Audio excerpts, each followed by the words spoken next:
कैसा रहा आज का मार्केट, या फिर आज मार्केट ऊपर क्यों बंद हुआ, इसके बारे में थोड़ा सा डिस्कशन करेंगे। सो ओवरऑल अगर आप देखते हो तो क्रेडिट स्विस के लिए एक बहुत ही पॉजिटिव न्यूज आई। 50 बिलियन फ्रैंक, कितना 50 बिलियन फ्रैंक, मतलब उसको अगर डॉलर टर्म में हम कन्वर्ट करते हैं तो 53.7 बिलियन डॉलर्स का फंडिंग या फिर क्रेडिट लाइन स्विट्जरलैंड की जो सेंट्रल बैंक है, स्विस नेशनल बैंक, उन्होंने क्रेडिट स्विस को दिया। सो जो लिक्विडिटी रिलेटेड प्रॉब्लम्स थे वो दूर हो गए। अल्टीमेटली दो बड़ी बैंक्स है स्विट्जरलैंड में, एक है यूबीएस एंड दूसरी है क्रेडिट स्विस। सो उसको ऑब्वियसली अब इतनी बड़ी बैंक है, इतने बड़े एसेट्स है, ऑल ओवर वर्ल्ड ऑपरेशंस है, तो इसको मतलब जो बहुत ही ग्लूमी डेज उसके लिए प्रेडिक्ट किए जा रहे थे, शायद वो सेंट्रल बैंक ने, अभी स्विट्जरलैंड की सेंट्रल बैंक ने मना कर दिया है और उन्होंने क्रेडिट लाइन दे दी है। सो होपफुली क्रेडिट स्विस के जो शॉर्ट टर्म के जो अभी के प्रॉब्लम्स है, at least they will get rectified and hopefully company will start following better I think practices and they will take actually focus more on banking rather than any other things and they should come out of this particular bad phase, ऐसा लग रहा है। So obviously अगर Credit Suisse जहाँ पे initially 40% ऊपर चला गया था आज मॉर्निंग में, उसके बाद 20-30% के बीच में आई थिंक अभी उनके गेन्स है, मतलब यूरोपियन के टाइमिंग जोन के हिसाब से उनके मॉर्निंग में मैं बोल रहा हूँ, और उसी वजह से बाकी यूरोपियन मार्केट्स भी पॉजिटिव थे, तो ये एक पॉजिटिव न्यूज़ थी। तो आई थिंक उसी का इम्पैक्ट इंडियन मार्केट्स पे भी हुआ। सो इनिशियली अगर आप देखते हो मार्केट, वैसे ये न्यूज़ सुबह 9 बजे आ गई थी इंडियन मार्केट टाइम के हिसाब से कि ऐसा ऐसा होने वाला है, बट उसके बाद भी मार्केट ने ऐसा कुछ पॉजिटिव रिएक्शन नहीं दिया था। बट जब यूरोपियन मार्केट्स ओपन हो गए, जब उन्होंने पॉजिटिव रिएक्शन देना शुरू किया, सो देन इंडियन मार्केट्स ने भी पॉजिटिव रिएक्शन दिया, but ultimately flat to positive kind of market आज बंद हुए हैं। सो ये ओवरऑल आई थिंक सेंटिमेंटल चीजें हैं। We are living in a coupled world, तो यूरोप में अगर पॉजिटिविटी रहेगी तो इंडिया में भी पॉजिटिविटी हो सकती है, या फिर एशियन मार्केट्स में पॉजिटिविटी हो तो यूरोप में भी पॉजिटिविटी हो सकती है। एशियन मार्केट्स में पॉजिटिविटी क्यों होगी, बिकॉज यूएस मार्केट्स में अगर पॉजिटिविटी हो तो यहां हो सकती है। तो ये सारे चीजें in the short duration when there is too much of uncertainty all over world, तो ऐसे इमीडिएट रिएक्शंस रहेंगे। बाकी ये ब्रॉडर लेवल पे अगर हम बात करते हैं, अगर स्टॉक स्पेसिफिक अगर हम बात करनी है, आज कुछ मेजर मूवमेंट्स थे स्टॉक्स में, तो उनके फंडामेंटल रीजंस क्या थे उसके पीछे के, उसके बारे में थोड़ा सा आज डिस्कशन करते हैं। तो पहला जो स्टॉक है वो है जी एंटरटेनमेंट लिमिटेड। सो 10% ये स्टॉक आज ऊपर जाके बंद हुआ है, यानी कि अपर सर्किट पे। और क्यों?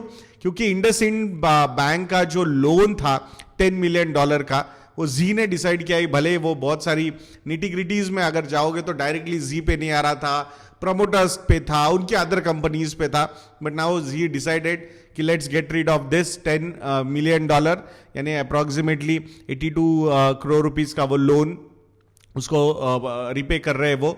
एंड दैट्स वाई जो इंसॉल्वेंसी प्रोसीडिंग्स इंडसइंड बैंक ने शुरू की थी अगेंस्ट जी, तो वो अब शायद विड्रॉ हो जाएगी।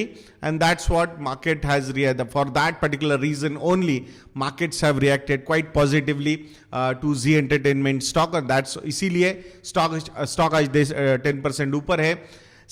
मैंने तब भी बोला था आपको कि ऐसे न्यूज ड्रिवन जो चीजें होती है उससे you should not take your long term investment calls.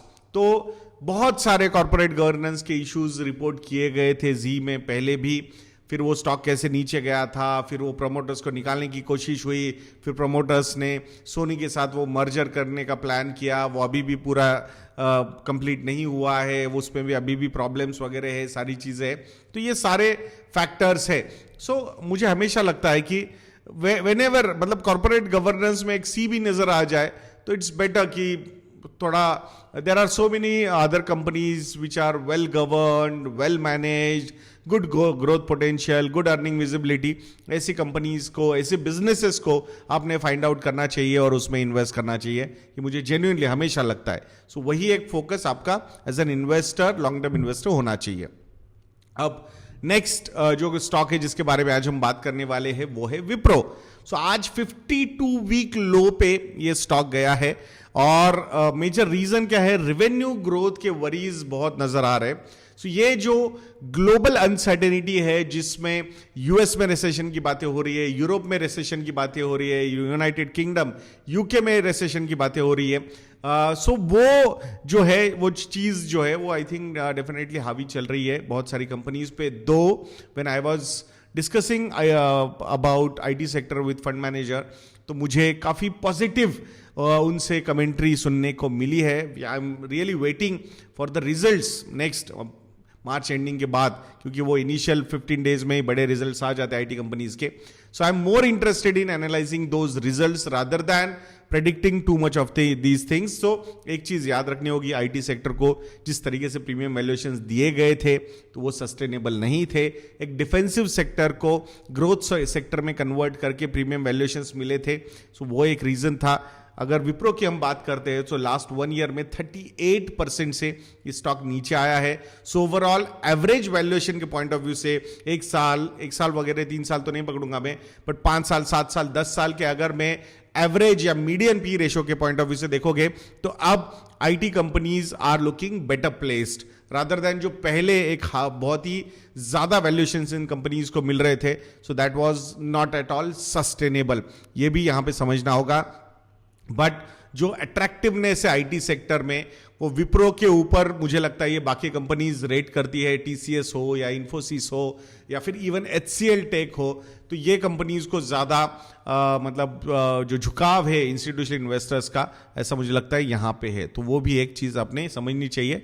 तो इसीलिए compare to other IT stocks ये थोड़ा सा ज्यादा गिरा है, ऐसा यहां पे लगता है। अब आईसीआईसीआई प्रूडेंशियल लाइफ इंश्योरेंस के बारे में बात करेंगे। आज ये स्टॉक भी ऑलमोस्ट 8-9% तक ऊपर गया था और अल्टीमेटली 6.6 या 6.5% पे जाके ये ऊपर जाके बंद हुआ है। क्या हुआ है ऐसा? सो मिस्टर अनूप बागची, उनको एमडी एंड सीईओ बना दिया है ICICI prudential life insurance company में। सो उनका अपॉइंटमेंट हो गया है। सो आई थिंक ज्वाइनिंग वगैरह के डिटेल्स आ जाएंगे, at least currently I don't have, so but जल्दी हो जाएगा वो सारी चीजें। So presently he is an executive director of ICICI bank. Also, he is non-executive director, executive director in life insurance, this ICICI Prudential Life Insurance Company. So obviously, काफी seasoned banker है Mr. Bagchi. So and he knows this business quite well. मतलब financial services industry में जब आप banking करते हो तो I think all other related businesses जो है, जो वैल्यू एडेड सर्विसेज में आ जाती है या फिर अपॉर्चुनिटीज में आ जाती है, थर्ड पार्टी प्रोडक्ट्स में आ जाती है, so they know how these things work. And if you are managing main bank जिसकी ये सब्सिडरीज है, तो you know these businesses also quite well. So it's a good appointment and market has reacted quite positively.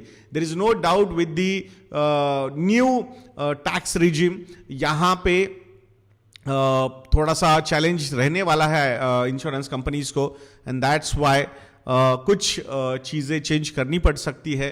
सो इसीलिए इतना experienced जो hand है वो अब आईसीआईसीआई प्रूडेंशियल लाइफ इंश्योरेंस की गाड़ी पे बैठ चुके हैं। वो स्टीयरिंग उन्होंने अपने हाथ में ले ली है, अभी ले लेंगे मतलब जल्दी। So I think it will so that's why market reacted quite positively. We are also looking, so these are some of the names, well renowned names, well respected names of industry. So really looking forward to see what he does with this company going forward. अब oil marketing companies के बारे में बात करेंगे। They are in focus. Why? एक तो Brent crude के prices नीचे गए हैं। सो 15 मंथ लो पे यानी कि $72 पर बैरल पे ब्रेंट क्रूड के प्राइसेस टच किए थे, and now they are trading at $74 पर barrel. So obviously last month में ये $88-89 पर बैरल, या फिर 2023 में highest level was at around $88 पर बैरल। तो वहां से ये fall is a welcome thing for these companies. भले ही ब्रेंट क्रूड प्राइसेस नीचे गए हैं, बट अभी भी पेट्रोल और डीजल के प्राइसेस माना जाता है कि इंडिया में डीरेगुलेट हो चुके हैं, but still they have not gone down. So obviously जब ऊपर गए थे तो उन्होंने ज्यादा बढ़ाया नहीं था, ऐसा उनका एक आर्ग्यूमेंट हो सकता है, बिकॉज इन्फ्लेशन के नंबर्स काफी ज्यादा आ रहे थे। बट मुझे ऐसा लगता है अभी this is high time now, government या फिर these oil marketing companies needs to decrease the price, these prices, petrol and diesel के प्राइसेस कम होने चाहिए. I think that will also act quite positively on the inflation part. और अगर inflation control में आ जाएगा तो I think from RBI side also that will be a big relief. We are expecting in next 2 months time the retail inflation, that is consumer price index inflation, should go down below 5%. So that will be a really positive thing. So RBI पे जो inflation side से pressure है वो वहाँ पे कम हो जाएगा. Then it is all about currency management कि बाहर क्या situation होती है, वहाँ पे rate hikes होती है नहीं होती है, उसके हिसाब से we will have to manage our monetary policy.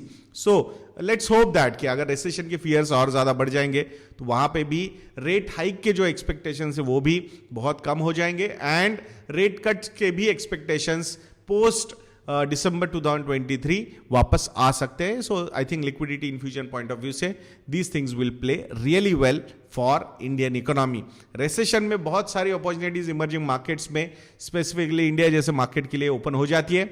Import की कॉस्ट कम हो जाती है, that is a big relief for us. We are a domestic consumption economy. So ultimately अगर इंपोर्ट कॉस्ट कम हो जाएगी, बहुत सारी कमोडिटीज के प्राइसेस कम हो जाएंगे, तो I think that will drive down our inflation also on a lower side. और डोमेस्टिक कंजम्पशन है तो डिस्पोजेबल इनकम अगर और ज्यादा बढ़ जाएंगे लोगों के हाथ में तो आई थिंक लोग स्पेंड भी ज्यादा कर पाएंगे. So overall win win situation हो सकती है हमारे लिए वो. अब रिलायंस इंडस्ट्रीज के बारे में बात करेंगे. सब जब हमने ऑयल की बात की सो ऑब्वियसली OMCs को तो प्रॉफिट हो रहा है बट रिफाइनिंग मार्जिन्स यहां पे इंपैक्ट हो सकते हैं and that's why definitely Reliance industries पे ये थोड़ा सा निगेटिव न्यूज है. ब्रेंट क्रूड का बहुत ज्यादा नीचे गिरना is not a positive news for Reliance industries. Plus ये जो रिसेंट सेल ऑफ हमने देखा है सो इंडेक्स ही जब 8-9% से अगर डाउन है from 52 week highs so obviously index heavy weight को आप इग्नोर नहीं कर सकते and that's why in last 6 days 9% से रिलायंस इंडस्ट्रीज का स्टॉक यहां पे नीचे गया है. So I think that's how opportunities get created. This is one company which has very good growth potential. 3 growth engines company के पास है या फिर 2 ऑलरेडी है और एक होने वाला है ऐसा लगता है. एक है Jio that is telecom business, retail Reliance retail business, organise retail and green energy में भी फोकस रिलायंस का बहुत ज्यादा है. Big commitments almost $75 billion to $100 billion की कमिटमेंट्स वहां पे ग्रुप ने की हुई है और पैसा रेज करने की कैपेसिटी को हम बिल्कुल डाउट नहीं कर सकते रिलायंस की. So that's why so 3 growth engines plus एक अच्छा खासा cash flow mechanism of oil and gas. So I think definitely अच्छे दिन for Reliance Industries will be there. 2-3 businesses with good earning visibility, good growth potential for next 2 decades available है इस group के पास. So that's why this is one company which should be on your radar. So भले ही यहां पे ये fall हो रहा है, 52 वीक लो पे भी ये स्टॉक ट्रेड हो रहा है, but still this is one company which should be on your radar from the long term point of view, ऐसा मुझे जेन्युइनली यहां पे लगता है. सो दोस्तों अगर आपको लगता है कि हम अच्छा काम करते हैं तो investor.in को विजिट कीजिए. मार्केट अभी भी ओवरऑल लाल रंग में ही रंगा हुआ है, 2 आज ऊपर है बट रेड इज कलर जो अभी भी मार्केट में छाया हुआ है. So if you want to subscribe our model portfolios तो रेड ये प्रोमो कोड यूज कीजिएगा on our website investor.in and 50% का डिस्काउंट आपको हमारे मॉडल पोर्टफोलियोज पे मिल सकता है. मात्र 5,000 रुपए में आप हमारे सारे मॉडल पोर्टफोलियोज को सब्सक्राइब कर सकते हो. आशा करूंगा आप जरूर investYadnya.in को विजिट करोगे. तो ऐसे वीडियोस के लिए चैनल पे बने रहिए. वीडियो को लाइक करना, शेयर करना और चैनल को सब्सक्राइब करना बिल्कुल मत भूलना. नेक्स्ट वीडियो में मिलते हैं. जय हिंद.